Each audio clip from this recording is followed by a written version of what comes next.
Bonjour, Bruno Ourcade, dit le Fifou Dingo, était à 7 à 8 pour la promo de son bouquin Moi millionnaire. Alors il y a un truc qu'il faut savoir, il n'a jamais été millionnaire. Eh oui, non, c'était du mytho, tac, ils lui ont fait un beau chèque d'1 26 000 euros, mais il n'a jamais été millionnaire. Vous savez pourquoi?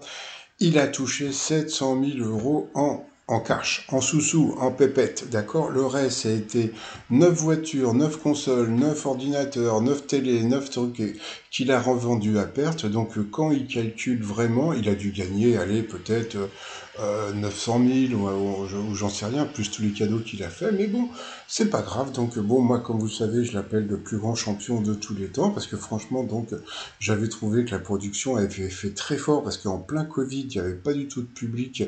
Ils avaient créé un champion parce que bon, il y a un truc qu'il faut savoir sur Bruno, c'est que il est comme Emilien, c'est-à-dire que c'est un mec avec énormément de mémoire, avec énormément de connaissances, mais en face de lui, il a bon des duels de bébés, hein, comme vous le savez si vous me suivez depuis longtemps, et puis bon bah en face de lui, il a des candidats, voilà quoi, qui viennent juste pour faire coucou à mémé à la télévision. Donc bon, il avait été éliminé en coup fatal, mais c'est encore sur des questions qui étaient assez simples. Il s'était planté deux, trois fois, et puis bah, le candidat en avait profité, entre guillemets. Mais bon, voilà, donc il avait quitté le jeu. Mais franchement, c'était un vrai candidat super sympa, c'est-à-dire que même s'il est avantagé, etc., etc., moi j'ai toujours trouvé super sympa.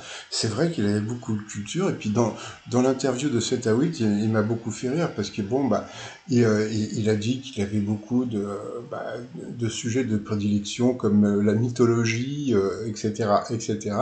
Et comme par hasard, si tu regardes les 12 coups de midi, quel genre de questions il avait? La mythologie, les questions people, etc., etc. Quand, eh bien, Emilien a des questions d'histoire. Mais bon, moi, c'est pas grave. C'est-à-dire que maintenant, bon, si vous me suivez depuis longtemps et si vous connaissez maintenant, vous savez comment fonctionne le jeu, après, c'est cool, c'est-à-dire que, bon, bah, je reviendrai sur d'autres choses après.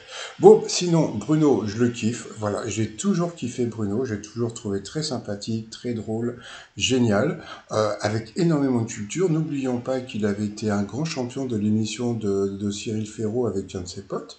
Ça, il faut pas l'oublier. C'est un grand candidat, c'était un bon maître de midi, mais bon, comme je dis, vaincre en gloire, etc. Allez, je vous dis à plus tard. Bye.